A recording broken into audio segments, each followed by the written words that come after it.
the woman everyone envied. The morning sun spilled softly through the tall windows of a sleek apartment overlooking Nairobi's skyline. The city was alive, car horns, church bells, the chatter of people hurrying to work, yet inside apartment 10B, there was a sacred quiet. Naomi Wanjiku, 32, stood before her mirror, her reflection a perfect blend of grace and strength. Her caramel skin glowed under the morning light. Her black curls framed her face like a crown. A faint smile curved her lips. But her eyes told a different story, the story of a woman who had learned to look strong even when her heart was tired. Her phone buzzed on the dressing table. Another notification, another wedding announcement. She stared at it for a long moment, her heart heavy beneath her tailored white blouse. She whispered, half in faith, half in fatigue, another one, Lord. Her life, on paper, was something many admired. She worked at one of the top corporate firms in Nairobi,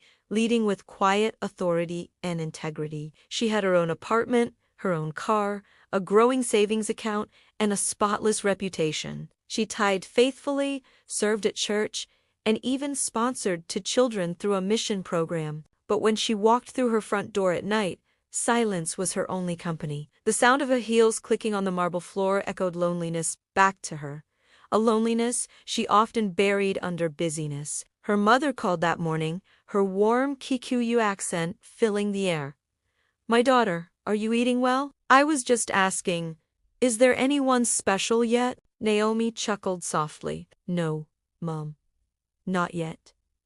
There was a pause, that kind of silence where love and worry intertwined. "You're not getting any younger, my girl. You know, even Sarah laughed when God said she'd have a son, but he came through. Maybe we start laughing in faith now." They both laughed. But behind Naomi's laughter was a quiet ache, the kind that builds slowly over years of waiting, praying, and wondering if God still remembered. Later that day, she joined her friends for brunch at a cozy spot in Lavington. Everyone was glowing, talking about husbands, children, and homes. The table was filled with giggles, inside jokes, and rings that caught the sunlight. Naomi smiled and listened, her laughter genuine, but her spirit distant. Then one of her friends, Lydia, leaned closer and said, "Naomi, I honestly think you're too independent. Men get scared of women like you. Maybe you should tone it down." Naomi forced a smile. She'd heard that before, from colleagues, from church ladies, from strangers who thought her success made her unapproachable. But what they didn't know was that she would trade all the accolades just to have someone to share her peace with. That night, she attended her childhood friend's engagement dinner. The room was glowing, fairy lights, soft music, the smell of vanilla and roses. Couples held hands, whispered to each other, and laughed icily. Naomi clapped, toasted, and smiled, but each laughter around her echoed louder in the empty corners of her heart. When she returned home, she didn't bother turning on the lights. She walked straight to the large window overlooking the sleeping city. The city lights blinked like 1,000 tiny prayers rising to heaven. She kicked off her heels, sank into the couch, and whispered, "Lord, I've done everything right. I've served you, waited, prayed. But where is he? Am I invisible?" The tears came slowly, one, then another, until her face was wet. It wasn't the kind of cry born of weakness, it was surrender, the cry of a woman who had nothing left to prove, but everything left to hope for. And then, in that stillness, a voice stirred in her heart. Gentle, steady, familiar. "Be still and know that I am God." Her breath hitched, she closed her eyes. The room felt warm, not from the night air, but from his presence. Naomi whispered through the tears, "Then I'll wait, Lord, even when it hurts." And heaven, silent for so long, smiled. Because what Naomi didn't know was that her story was already in motion. The love she prayed for wasn't delayed, it was being prepared. And when it came, it would be more than she ever imagined. The months rolled by like unhurried clouds across the Nairobi sky. Work, church, home. Naomi's life had settled into a rhythm, not one of peace, but of quiet endurance. She was the dependable one, the one everyone came to for advice, prayers, and encouragement. The strong one. But behind closed doors, she was learning how heavy strong could be. Her evenings had grown longer. She'd come home, drop her handbag on the couch, and stand still for a few seconds, listening to the hum of the refrigerator, the only sound that proved she wasn't completely alone. Sometimes, she'd scroll through her phone, her thumb hovering over social media apps, engagements, honeymoons, pregnancy announcements, and she'd smile genuinely for her friends. But afterward, she'd place her phone down and whisper, "When will it be my turn, Lord?" There were days she tried to distract herself with purpose, women's conferences, mentorship programs, church events. She poured herself into helping others heal, even while her own heart quietly bled. One Saturday evening, as she prepared notes for a church mentorship class, her friend Joyce called, "Naomi, you're glowing these days. There's a new guy, right?" Naomi laughed lightly. "No, just the glow of good lighting." But Joyce pressed on, "You're too amazing to be single this long. Maybe you should put yourself out there a little more." Naomi smiled, but her voice trembled. "I have, Joyce. I've prayed, fasted, and believed. But nothing changes. Maybe God forgot about this part of me." There was a long pause on the line before Joyce said softly, "God never forgets Naomi. Maybe he's just quiet because he's preparing something big." But that night, as Naomi laid in bed, her heart whispered otherwise. She had faith, or at least, she used to. Now, her prayers felt like they hit the ceiling and bounced back. Weeks passed. One Sunday, her pastor preached a sermon titled, "The Silence of God." He said, "Sometimes heaven is quiet not because God has forgotten you, but because he's watching to see if you'll still trust him when he says nothing."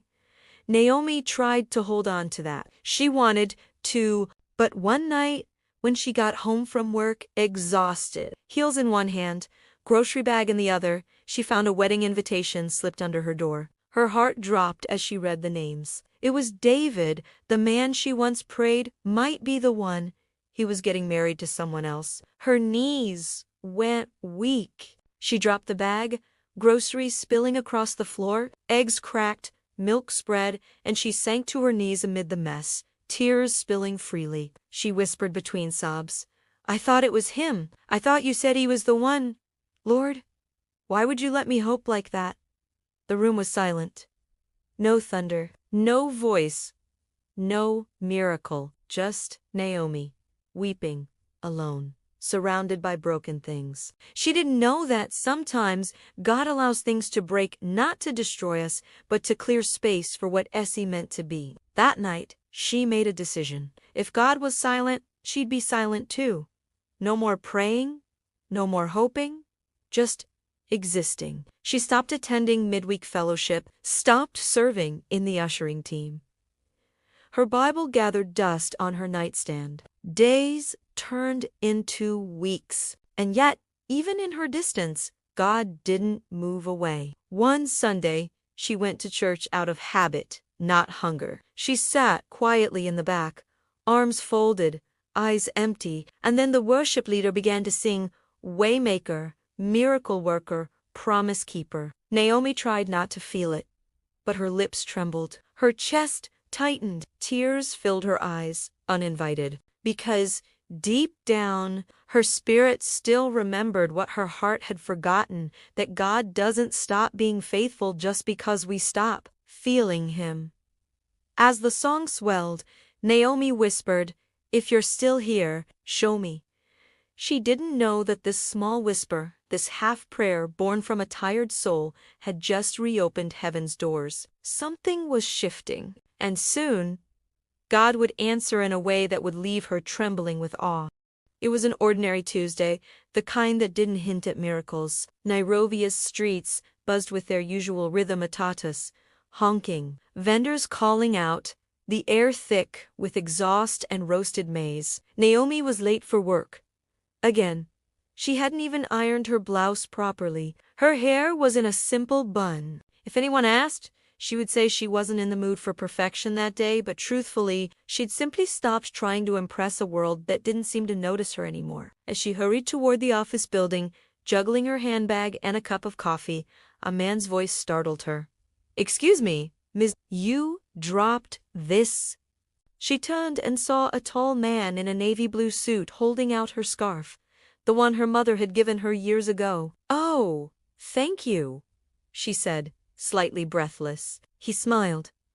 "I would have kept it, but it looks like something too precious to lose." Naomi chuckled softly. "You're right. My mom would haunt me if I did." Their eyes met briefly, politely, and then she walked off. Just another stranger being kind. Or so she thought. That evening, as she attended a corporate networking event, her boss had insisted she go to. She spotted him again. The same man, now standing by the buffet table, laughing with a group of people. He noticed her too. "We meet again, Scarf Lady." Naomi laughed. "And you must be the scarf rescuer." "Adrian," he said, offering his hand. "Adrian, Coley, Naomi Vangeru." They shook hands. It was brief, professional, yet something about his gaze lingered, like he was trying to read the chapters of her story in her eyes. They talked first about work, then travel, then purpose. Naomi was surprised by how easily the conversation flowed. Adrian had a calm, grounded spirit. He wasn't loud or boastful, just kind, thoughtful, intentional. "You know," he said at one point, "people often chase what they think they need, only to realize later that God's timing had them waiting for something far better." Naomi raised an eyebrow. "You sound like a preacher?" "Ha!" Harley Adrian laughed. "Just someone who's learned that unanswered prayers are sometimes the best protection." His words sat with her all evening. The following weeks unfolded like slow sunrise. They started talking, casual at first, then more deeply. Text messages became phone calls became dinners, and dinners became moments Naomi Hadante felt in years: laughter, warmth, and ease. But she was careful. Her heart had scars, and she wasn't ready to tear them open again. One night, over dinner, Adrian asked, "You've got walls around your heart, don't you?" Naomi looked up from her plate, slightly startled. I've just learned not to expect too much." "Understandable," he said softly. "But what if the right person isn't asking you to expect, just to believe again?" That night, Naomi couldn't sleep. His words echoed in her spirit like a melody she didn't know she missed. The next morning, she prayed for the first time in months, genuinely. "Lord, I don't know what you're doing, but if this is from you, help me not to ruin it with fear." And for the first time in a long time, she felt peace. Not excitement, not fireworks, just stillness. A few weeks later, Adrian invited her to a charity event his church was organizing. Naomi hesitated. She hadn't been active in church for a while, but she agreed. When she arrived, she saw Adrian laughing with children, helping pack food baskets, talking gently with elderly women. Something in her heart stirred. This wasn't a man who just talked about faith. He lived it. That evening, as the sun set, he said, "Naomi, I don't know where God is taking this friendship, but I do know this: I've prayed for peace, and you feel like part of the answer." Naomi's heart fluttered. Tears pricked her eyes. Could it be that this was a surprise she had once stopped believing in? But even as joy began to bloom again, Naomi didn't know that life was preparing another test, one that would challenge everything she thought she had healed from. Because sometimes, even blessings come wrapped in uncertainty. And for Naomi, the next chapter would reveal just how fragile faith can feel when love begins to awaken again after years of silence. It had been 4 months since Naomi met Adrian, 4 months of cautious joy and gentle surprises. He was unlike anyone she'd known. He didn't rush. He didn't flatter her with empty words. Instead, he showed up consistently, quietly, like sunrise after a long night. When they walked together, he'd reach for her hand but never pull. When she spoke, he listened. Really listened, not waiting for his turn to speak. And yet, Naomi's heart wasn't at rest. Because after years of disappointment, happiness felt like a risk. Hope felt dangerous. One evening, they met at a small rooftop cafe overlooking the glowing Nairobi skyline. The city shimmered beneath them, a million stories unfolding at once. Naomi smiled as Adrian handed her a cup of chai. "You always remember," she said softly. "Of course," he replied. You once said chai with cinnamon makes you feel like home. She laughed gently. I said that only once. I was listening, he said, eyes warm. Naomi looked down, stirring her tea. You make it hard to keep my walls up, Adrian. He leaned forward slightly. Then maybe it's time they come down. Her chest tightened. You don't understand. I've been here before. I've trusted before. I've prayed, believed, and watched it crumble. I can't, Naomi, Adrian interrupted softly. I'm not asking you to forget the past. I'm asking you to believe that God can write a better one. His words lingered, but her fear lingered louder. That night, as she drove home, the city lights blurred through her tears. She parked by the roadside and whispered, Lord, I'm scared to believe again. What if this ends like the last time? Her phone buzzed. It was a message from Adrian. No matter how long you take, I'll be right here. I know you've seen broken promises, but I'm not trying to replace what hurt you. I just want to walk beside you while God heals you. She cried harder, because it wasn't the grand gestures that undid her. It was gentleness, the kind she had long prayed for, but never thought she'd find. Days turned into weeks. Naomi found herself smiling more. She began attending church again, this time not out of duty, but desire. Her pastor preached one Sunday from Isaiah 43 minutes and 18 seconds to 19. Forget the former things. Do not dwell on the past. See, I am doing a new thing. Naomi felt that verse pierce her spirit. Maybe God was doing a new thing. She texted Adrian after service. I think I'm ready to stop fighting peace. He replied, then peace will finally have somewhere to rest. But with new hope came a familiar voice. The whisper of insecurity. One afternoon, as Naomi left the office, she saw Adrian laughing with a female colleague outside his car. It was innocent, or it looked that way. But her heart twisted. The old fear rose again. What if he's like the others? She didn't confront him immediately. Instead, she withdrew shorter replies, fewer smiles. Adrian noticed. One evening, he finally asked, Did I do something wrong?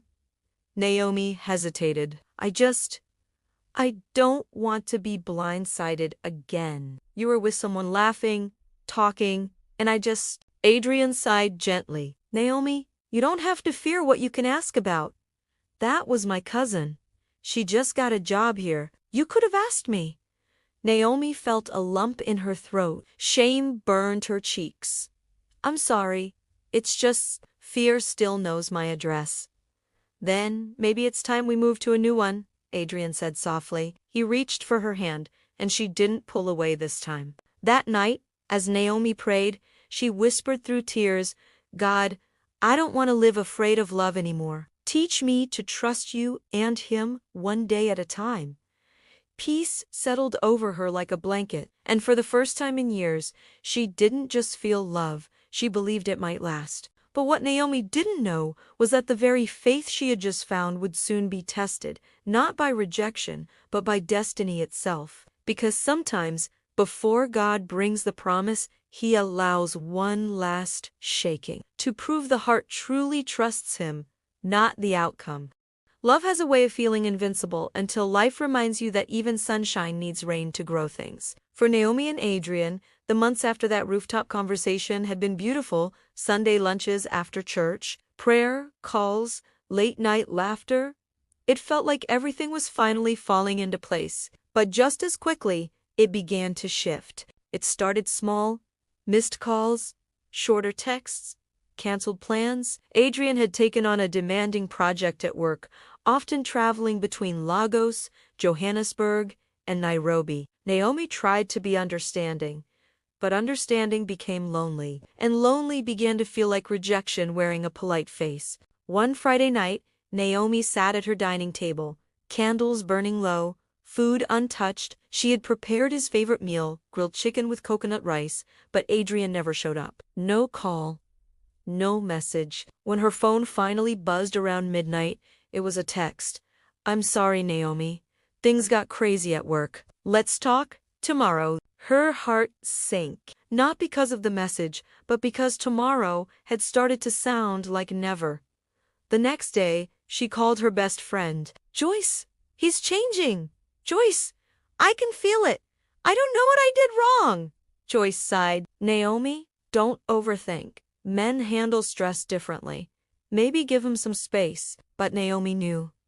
Something in her spirit felt off. That Sunday, she sat alone in church, staring at the empty space beside her, the one Adrian used to fill. The pastor preached from Psalm 46:10. Be still and know that I am God. Naomi clenched her Bible tighter. She wanted to be still, but her heart was loud with questions. Days turned into weeks. Adrian finally returned to Nairobi, but he seemed distant. They met for dinner, and Naomi couldn't ignore how different he looked, not physically, but spiritually. You're quiet, she said softly. Just tired, he replied, not meeting her eyes. You've been tired for weeks, Adrian, he sighed, setting down his fork. Naomi, I don't know how to say this. I feel like I'm losing myself in everything. Work, expectations, even oohs. Her chest tightened. Losing yourself in us. I don't want to hurt you, he said, but I think we both need to breathe. Maybe take a little space. Naomi's voice broke. You said you'd walk beside me while God healed me. Now you're walking away. I'm not walking away, Adrian said softly, just stepping back. But sometimes, a step back can feel like an entire mile. That night, Naomi cried until her pillow was damp. She wanted to text him, to fight, to plead, but something in her whispered, be still. She opened her Bible and stumbled upon Romans 8:28. And we know that all things work together for good to those who love God, to those who are called according to his purpose. She stared at the verse for a long time. Could heartbreak really be part of all things? Weeks passed. Adrian's calls became fewer. Her heart quieter. One evening, Naomi decided to go for a walk. The air was cool. The city lights flickered like fading promises. She passed by a small church she had never noticed before. Something tugged at her to go in. Inside, soft worship music played. A few people prayed silently. Naomi knelt down, not knowing what to say. Tears fell freely as she whispered, Lord, I don't understand this. I thought you sent him. Why would you take him away? She waited. No thunder, no voice. But a strange peace settled in her heart, almost as if heaven whispered back, I never took him away. I'm teaching you to find me even when others leave. The next morning, Naomi received a message from Adrian. Naomi, I've been offered a permanent position abroad. I leave next week. I didn't want to go without saying goodbye. She froze. 1,000 emotions rose at once. Pain, disbelief, surrender, she typed back. Hands trembling. Then go, Adrian, and thank you for reminding me that love can still be kind, even if it doesn't last forever. That night, Naomi packed away his letters, photos, and gifts, but instead of burying them in grief, she placed them in a small box labeled lessons, because she finally understood love wasn't just about finding someone to stay. It was also about learning who you are when they don't. As she closed her eyes, a single verse echoed in her heart. The Lord is close to the brokenhearted and saves those who are crushed in spirit. Psalm 34 minutes and 18 seconds, and Naomi whispered, through tears, then stay close. Lord, I still need you here. The night Adrian left, Nairobi felt quieter than usual. Even the wind seemed to move slower, as if it understood that something sacred had ended. Naomi stood by her window, watching city lights blink against the night. A flight roared overhead, maybe his. And for the first time in a long while, she didn't reach for her phone. Instead, she whispered, if this is what you allowed, God, teach me not to fight you. It wasn't a prayer of strength, it was surrender. A tired, tear-soaked kind of surrender. The days after grief has strange habits. It shows up in songs, in smells, in quiet moments when your mind drifts. Naomi would catch herself checking her phone, half expecting a good morning, sunshine. But there was none, only silence and the soft echo of memories. At work, she wore her usual smile, but her eyes betrayed her. At church, she sang louder than usual, hoping the praise would drown her pain. But at night, When everyone slept, she'd sit at her desk, journaling. Did I hear God wrong? Did I love too much? Or did I just love the wrong one beautifully? Healing begins slowly. One Sunday, her pastor preached about Joseph's story, how betrayal led to destiny. He said, "Sometimes, God's no is just his redirection to something far greater." Naomi's heart softened. She realized she had been mourning not just Adrian, but the version of her life she thought God had promised. After service, an elderly woman approached her. "Child," she said gently, "God doesn't waste pain. You'll understand this chapter when the next one begins." Those words stuck with Naomi for days. Redefining alone, Naomi started doing small things for herself. Again, morning walks, cooking new recipes, watching sunsets instead of messages. Each day, she rediscovered a piece of herself that love had made her forget. One afternoon, while rearranging her apartment, she stumbled upon the small box labeled Lessons. Inside were Adrian's letters, photos, and a bookmark he'd once given her that read, "Faith means trusting God even when you don't understand his plan." She smiled faintly. Maybe that was the whole point. A shift in the heart. Weeks later, Naomi joined a small Bible study group for single women. The theme: becoming whole before becoming one. Each session felt like therapy wrapped in scripture. She learned that healing wasn't forgetting, it was remembering without bitterness. One evening, she shared her story for the first time. When she finished, a young lady said with tears, "You've just described what I'm going through. Thank you for being honest." Naomi realized something powerful. Her pain had become someone else's healing. The renewal months passed. Naomi had changed, not harder, just wiser. Her laughter was freer, her prayers deeper, her peace quieter. She no longer checked her phone for messages that would never come. Instead, she checked her heart and found it slowly beating with hope again. One night, as she journaled, she wrote, "Maybe goodbye wasn't failure. Maybe it was mercy." Then she underlined it. Twice, that night, she fell asleep to soft worship music. And somewhere in her dreams, she saw herself standing in a field of lilies, sunlight on her face, wind in her hair. A voice whispered gently, "I am doing a new thing. Can you not perceive it?" Isaiah 43:19. Naomi woke up smiling. She didn't know what the new thing was, but for the first time in a long time, she was ready for it.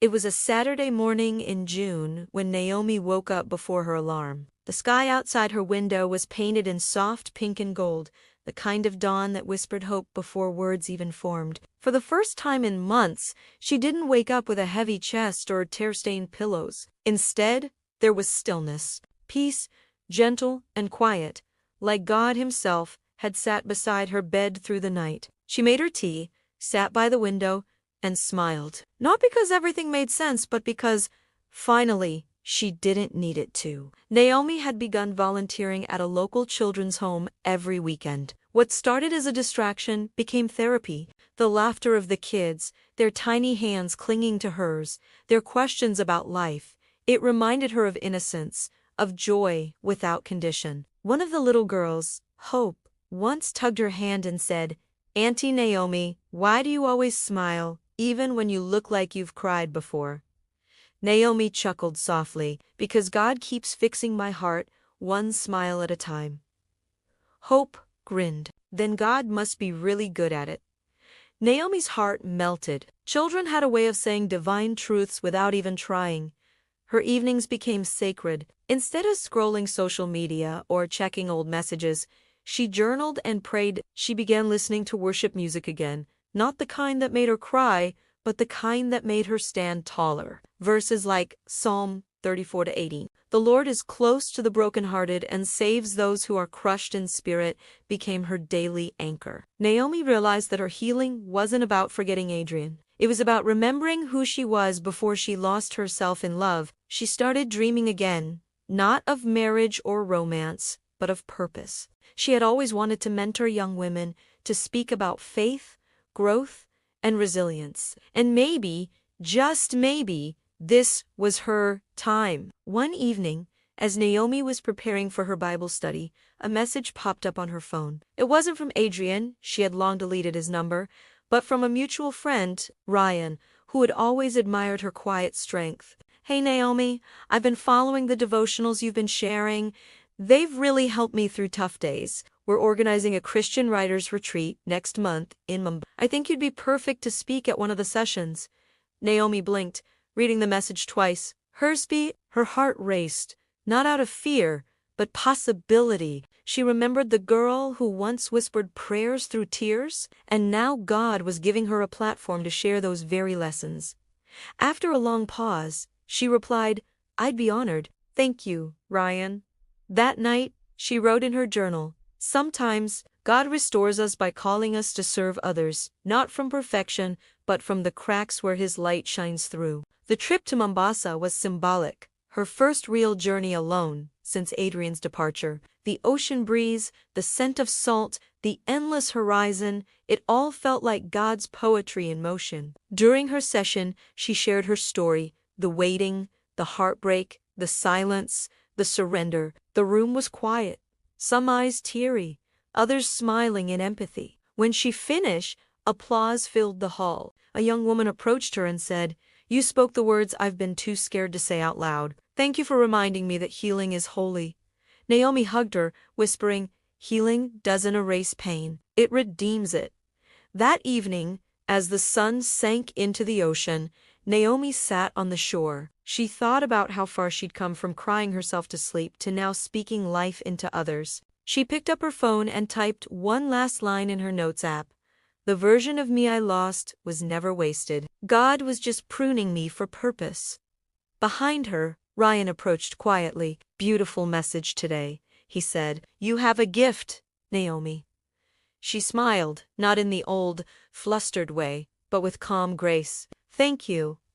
I'm just finally learning to use it." Ryan nodded. "God's timing, huh?" Naomi looked out at the horizon and replied, "Always perfect, even when it feels late." The waves crashed gently, as if in agreement. It had been 1 full year since Naomi last cried over the past, not that she'd forgotten, but because her tears had turned into something softer gratitude. The healing had been quiet, sacred, and deep. She was no longer the woman searching for closure or trying to understand the why. She had found peace in a new word, purpose. It was a bright Monday morning when Naomi's phone buzzed again. This time, it was Ryan, the friend who had invited her to the Mombasa retreat months ago. "Good morning, Naomi. I hope you've been well. We're replanning a Women-S conference in Cape Town next month. The theme is When God Redeems Broken Stories. You came to mind immediately. Would you consider being one of our speakers again?" Naomi paused, her heart skipping a beat. South Africa, that was bigger than she had ever imagined. She smiled and whispered a short prayer. "Lord, if this is you, I'll go not in my strength, but yours." And just like that, a new chapter began.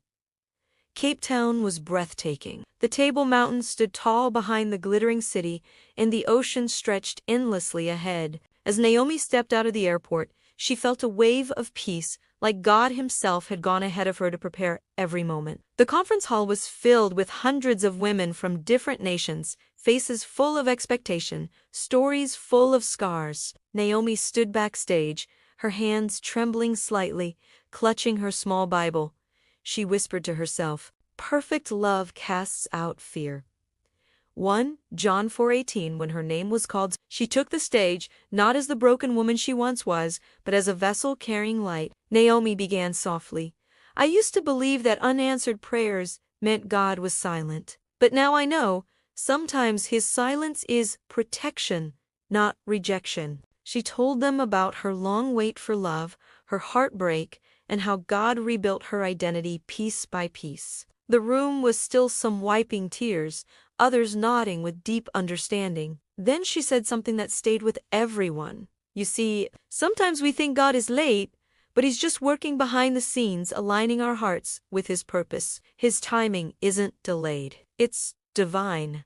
By the time she finished, the audience was on their feet, not for her, but for the God who redeems even the most shattered stories. After the session, As she mingled with attendees, a man approached her with a warm, respectful smile. He introduced himself as Ethan, one of the conference organizers and a fellow believer. "Your story. It was powerful," he said softly. "I think many of us needed that reminder today, especially me." Naomi smiled politely. "Thank you. It's all God." They spoke briefly about ministry, about purpose, about trusting God's plan when life doesn't make sense. There was no instant spark or dramatic chemistry, just a quiet connection, like two souls who had walked through storms and now recognized the peace in each other. Before parting ways, Ethan said, "Maybe one day we'll work on something together. Your message deserves a wider audience." Naomi smiled. "Maybe one day, if God wills." Weeks later, back home, Naomi received a call. It was Ethan following up, not with flirtation, but with an idea. "I've been thinking," he said, "we relaunching a faith-based podcast, something raw and real about walking with God through pain and healing. Would you co-host it with me?" Naomi laughed in disbelief. A podcast. Her, but deep down she felt a gentle nudge, that same whisper she had learned to obey. "Say yes, Naomi."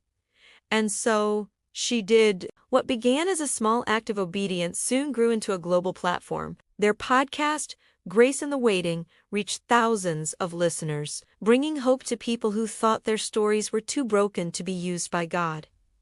Over time, Naomi and Ethan's friendship deepened, not through grand gestures, but through shared purpose and prayer. He respected her boundaries, admired her strength, and valued her calling. There was something different this time. No rush, no performance, no pretending. It was love that looked like peace. One evening, after a podcast recording, Ethan said quietly, "Naomi, I thank God for the woman you are. You've taught me that waiting isn't wasted, it's worship." Tears filled her eyes. She smiled and replied, "And I thank God that He makes all things beautiful in His time." Ecclesiastes 3, 11 months later, Naomi stood at the shore of the same beach in Mombasa where she had once promised herself she'd heal. Now, she wasn't just healed, she was whole. She whispered into the sea breeze, "Lord, you were there in my waiting, in my weeping, and now in my blooming. Thank you for not forgetting me." And for the first time, she didn't look back because she finally understood God's delays are not denials. They are divine redirections toward destiny. "The Lord will perfect that which concerns me." Psalm 138. God never leaves His work half done. What feels like waiting is often His way of aligning our hearts with His purpose, so that when the promise comes, we're ready to hold it. The sun dipped low over the skyline of Nairobi, casting golden streaks across the city. Naomi stood backstage, watching the seats fill one by one. Hundreds of women had come, some smiling, others carrying silent battles behind their eyes. The banner above the stage read, "Restored Women Conference 2028, From Brokenness to Blooming." Naomi took a deep breath. This was it, the dream that had once lived only in her prayers. It had been 3 years since she and Ethan said, "I do," together. They had built a ministry that reached thousands of hearts across the world through podcasts, retreats, and online devotions. Their message was simple but powerful. God can use even your most painful chapters to write someone else's redemption. But Naomi never let the success make her forget the nights she cried alone or the years she felt unseen. Each time she took the stage, she spoke from that place, raw, real, and redeemed. When Naomi began to speak, the hall grew still. Her voice carried calm authority, a blend of warmth and wisdom that came from walking with God through fire. "When I was waiting for love," she began, "I thought God had forgotten me. When heartbreak came, I thought I'd never smile again. But I learned something. Pain isn't a dead end. It's a detour to purpose." She paused, letting the words sink in. If you're here today, feeling like you've been overlooked, let me remind you, God doesn't overlook His daughters. He's simply preparing the right audience for your testimony. The crowd erupted in applause, not the loud kind, but the emotional kind, full of tears and whispered amens. Behind the scenes, Ethan watched proudly. He had seen Naomi at her lowest, trembling, uncertain, still healing, and now he watched her shine with divine confidence. After the event, as the crowd dispersed, he found her sitting quietly at the edge of the stage, her heels off, her eyes glistening. "You did it again," he said softly, handing her a bottle of water. "God did it," she replied with a smile. "I just showed up." He chuckled, taking her hand. "That's what makes you different, Naomi. You never let the stage steal the story." She leaned her head on his shoulder, because the story isn't mine, it's his. A few months later, Naomi and Ethan traveled to London for a joint event with other faith leaders. Their message, Healing Through the Word, reached men and women of all backgrounds. From the pulpit to podcasts, to YouTube, to small village gatherings, Naomi's name had become synonymous with hope restored, but she remained grounded, teaching others to rely not on her voice, but on God's.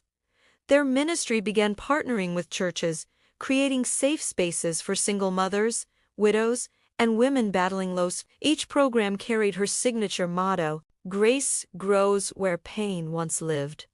One morning, Naomi opened her email to find a message titled, "Thank you for saving my life."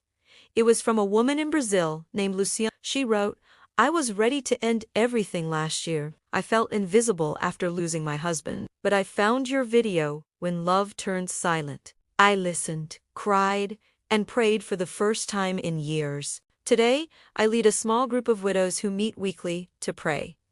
You helped me live again." Naomi wept. That night, she shared the letter with Ethan. He read it silently, then whispered, This is legacy, Naomi. Not fame, not applause, but the echo of healed hearts." Months later, they launched the Healing Table, a global virtual community where women could share testimonies and pray together online. The platform exploded, thousands joined, healing spreading like wildfire. Naomi often opened each session with this prayer, "Father, for every woman who feels forgotten, remind her she is seen, known, and loved. Let her ashes become beauty, and her silence become a song of freedom." She could never have imagined this. From one heartbreak, God had birthed a movement. Arise, shine, for your light has come, and the glory of the Lord rises upon you. Isaiah 60, when God heals you, He doesn't hide you, He shines through you. Your story becomes someone else's survival guide. Your scars become roadmaps to someone else's healing. Years later, Naomi sat with her daughter, little Grace, on her lap. They were flipping through an old journal, the same one Naomi used to write prayers in during her lonely seasons. Grace looked up curiously. "Mama, why were you crying here?" she asked. Pointing to a tear-stained page, Naomi smiled softly. "Because I didn't know then what I know now, that God was preparing me for you, for this, for everything." Ethan walked in, camera in hand, capturing the moment. "Another memory for the legacy?" he said with a grin. Naomi laughed. "Legacy isn't just what we leave behind, Ethan, it's what we live out daily." She closed her journal, looked out the window, and whispered, "Thank you, Lord, for turning my waiting into worship, my pain into purpose, and my story into light." And as the sun set, it felt as though heaven itself whispered, "Well done, my daughter." The wind danced softly through the trees as Naomi walked into the Healing Table Center, her ministry's new headquarters. The walls were painted in warm cream and gold, colors of peace and restoration, and every corner carried a quiet story. A shelf full of journals, a photo of smiling faces, a plaque that read, "We are the healed who now heal." It was the first mentorship day of the year, and Naomi couldn't wait. 10 young women sat in a circle, each holding a notebook embossed with the words becoming her. Some were shy, others talkative, but they all carried that same spark Naomi once had, the longing to be seen, to be guided, to be whole. Naomi greeted them with her usual warmth. "Welcome home," she said softly, "because that's what this space is. A home for hearts in progress."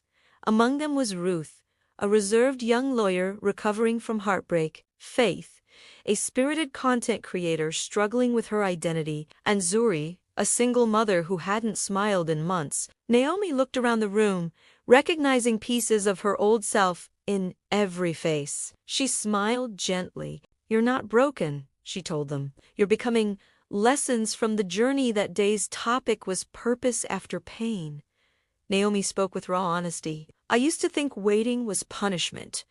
I cried, questioned, and almost gave up. But I learned that waiting is where God refines us. It's where He teaches us to depend on His timing, not our feelings. The women listened in silence, tears glistening. Faith raised her hand. Naomi, how did you know when God's plan was unfolding? Naomi smiled knowingly. When peace stopped being a feeling and became my lifestyle, she replied, you'll know it's God when you're not striving anymore, just flowing. As the sessions continued over the weeks, Naomi became more than a teacher. She became a sister, a mother, and a safe space. She celebrated small wins. Ruth forgiving her ex, Faith deleting toxic friendships, Zuri finding courage to dream again. One afternoon, after a group prayer, Zuri lingered behind. Naomi, she whispered, tears in her eyes, you don't know how much this means to me. I thought God was done with me, but you reminded me He still has a plan. Naomi held her hand gently. He's not done, Zuri. He's just getting started. You're His masterpiece, still in progress. Passing the torch months later, Naomi organized a Women of Purpose summit. She stood backstage again, just like she did years ago, but this time, she wasn't the main speaker. Her mentees were. She watched with joy as Faith shared her testimony about overcoming fear and starting her own faith-based podcast. Ruth read a heartfelt poem titled I Am Not Forgotten. And Zuri, trembling but brave, shared her journey from depression to purpose. Naomi couldn't hold back her tears. This, she whispered to Ethan, who stood beside her, is the harvest we prayed for? He squeezed her hand. You've multiplied, Naomi. These are your daughters of destiny. Soon, the Healing Table opened branches in Uganda, South Africa, and the UK, led by women Naomi had mentored. They weren't just running programs, they were transforming lives. From community cleanups to worship nights, from teen mentorship to online devotionals, the movement became a global sisterhood. Everywhere, women echoed the same message Naomi had once lived. Even when love turned silent, God's voice spoke purpose. One evening, Naomi sat in her office reviewing applications for the next mentorship class when she found a handwritten letter slipped under her door. It read, Dear Naomi, you don't know me, but I've followed your story for years. I'm one of the silent ones, the women who almost gave up because we thought we were too broken to be used by God. Your story gave me faith again. Because of you, I've started a Bible study in my hostel called He Sees Me. Thank you for showing us that beauty still blooms after heartbreak. With love. Naomi pressed the letter to her chest, tears welling up. Her heart whispered, Lord, they're rising, just like you said they would. Those who sow in tears will reap with songs of joy. Psalm 126:5. Reflection. What you survive becomes someone else's survival guide. God doesn't waste pain, He multiplies purpose through it. Naomi's tears became seeds, and now she was watching a garden of daughters bloom. As the sun set, Naomi stood at the balcony of the center, watching the city lights flicker below. Ethan joined her, wrapping an arm around her shoulders. You've raised an army, he whispered. No, Naomi said softly. God raised them. I just answered the call. Below them, laughter and singing floated up from the mentorship hall. Women praying, hugging, worshipping, each voice was a flame, lighting up the world one healed heart at a time. Naomi smiled, her spirit full. This, she whispered, is what it means to live a legacy, not to be remembered, but to be replicated. And somewhere in heaven, angels smiled, for the daughters who once wept were now rising. The night air was calm. A soft breeze blew through the curtains as Naomi stood on her balcony, staring up at the starlit sky, the same sky she used to cry under when grief felt unbearable. Now, the stars didn't look like reminders of what she'd lost, they looked like promises of what she had gained, she whispered, almost to herself. It's been years. But somehow, I can still feel your presence, Mama. I hope you see me now. Her voice trembled, not from sorrow, but from gratitude, because this time, her tears were not of pain, but peace. The next morning, As Naomi prepared for the Women of Purpose conference, now an international gathering, she came across a small brown box in her old drawer. She opened it, and inside was an envelope in her late mother's handwriting. It was dated years before she died. Her hands shook as she opened it. "My dearest Naomi, if you're reading this, I'm no longer there to hold your hand. But I know you menos my bravi girl, you will rise again. Don't let pain harden your heart. Let it refine your faith. When life feels empty, pour out love anyway. When your dreams delay, trust that heaven is still writing. And one day, Naomi, you'll look back and realize you are never alone. I'm proud of you. With love, always, Mama." Naomi broke down, clutching the letter to her chest. It was like heaven had written directly to her heart. And at that moment, she understood something profound. Healing isn't forgetting. It's learning to remember without pain. The conference hall overflowed with women from all over the world, from Kenya, the UK, Nigeria, Canada, and Brazil. The air buzzed with expectancy. Banners read, "He restores the broken, he redeems the waiting." Naomi stepped on stage wearing a soft gold dress that shimmered under the lights. Etha smiled from the front row, hands clasped in prayer. The crowd went silent as Naomi began. "Years ago, I stood on a stage like this, shaking, grieving, and uncertain if I'd ever laugh again. But God," her voice cracked, "God never let go." Tears rolled down faces across the room. "I'm standing here as proof that loss doesn't mean the end. It's a doorway to purpose, to ministry, to peace. And maybe tonight, you're that woman, the one holding on by a thread. I came to tell you, God still writes beautiful endings." The audience erupted in soft cries, hands raised, hearts surrendering. As the worship began, Naomi closed her eyes. In the stillness, she felt it, a warmth, a presence, like sunlight breaking through clouds. And in her spirit, she heard a familiar voice, her mother's, gentle and joyful. "I told you, Naomi, you'd rise again." She smiled through tears. It was as though heaven itself leaned close to watch, proud, peaceful, smiling. Naomi whispered under her breath, "Thank you, Jesus. You kept every promise." After the conference, Naomi and Ethan walked hand in hand through a garden filled with lanterns. Her mentees surrounded them, laughing, hugging, taking pictures, celebrating testimonies of healing and new beginnings. Faith ran up with excitement. "Naomi," a woman in the audience said, "she came tonight planning to end her life. But after your message," she said, "I want to live again." Naomi gasped, tears flooding her eyes.